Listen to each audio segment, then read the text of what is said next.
Welcome to Cam Look, your bi-weekly dose of the Cincinnati Art Museum. Every Tuesday and Thursday, a staff member or volunteer will talk about a work from the collection and pose questions for discussion. Check back at 10 a.m. on those days for new works and new conversations. Hi, I'm Jessica, the Art Bridges Fellow at the Cincinnati Art Museum, and today I'm going to be talking about a spooky work titled Faces of Fear by Paul Peter Piech. Paul Peter Piech was an American printmaker who, according to his daughter, devoted 24/7, including Christmas Day, to his work and his beloved printing press as he ate, slept, and breathed his art every day.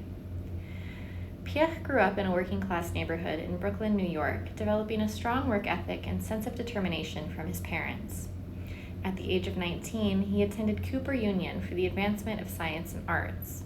While his studies were halted in 1942 due to his enlistment in the Air Force during World War II, he didn't lose sight of his previous aspirations and returned to his studies at Chelsea College of Art following the war, taking advantage of the free tuition available to ex-soldiers to study printmaking under Carey Richards, a leading British artist of the 20th century. Piech's printmaking career blossomed from here, and he went on to work as a designer and illustrator for commercial advertising firms such as Dorland Advertising Agency and Crawford Advertising Agency for many years.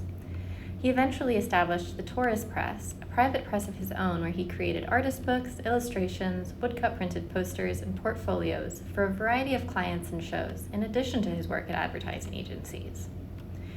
A very ethically minded individual, he always factored accountability into his work, writing that graphic designers have a social responsibility to live and work within the canons of good taste, faith, and honesty to achieve self-respect and social utility.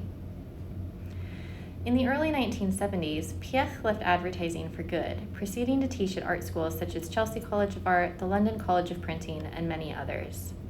Meanwhile, he was creating an abundance of socially motivated printed posters with a sense of urgency spurred on by passion for his work and the desire to communicate messages about a variety of social and political issues, including racism, sexism, poverty, and inequality, stating that he didn't want to sit around and be silent. As evidenced by his teaching career and anecdotes from those who knew him, Piech's intensity of determination in his work and his activism didn't stop him from slowing down to cultivate young minds and educate whenever possible.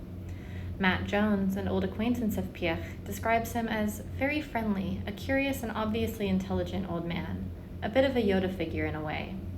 He added, "He was very indulgent of my questions and he didn't ever talk down to me. He was very encouraging." The piece we are looking at today is titled Faces of Fear. Looking at the work with this title in mind, we can see what appears to be a series of faces composed of vividly colored geometric shapes. The faces have large dark circles which portray eyes that appear to be wide and unblinking, maybe even dilated in fear. Harsh, sharp lines and blocks of color above the eyes indicate thick, furrowed eyebrows, and long rectangular noses lead the viewer's eyes down to shadowed lines and thin red lips, which give a sense of mouths drawn taut in concentration.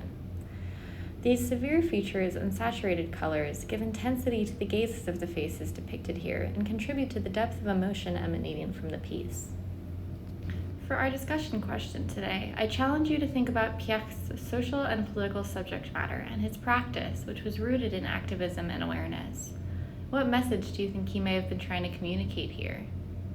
Additionally, as Halloween is upon us, what kinds of things might cause you to make a face like this, with wide, unblinking eyes and your mouth closed tight, speechless with fear?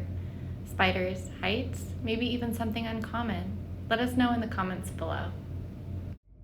Thank you for joining me for today's Cam Look. Don't forget to check back every Tuesday and Thursday at 10 a.m. for new works and new conversations.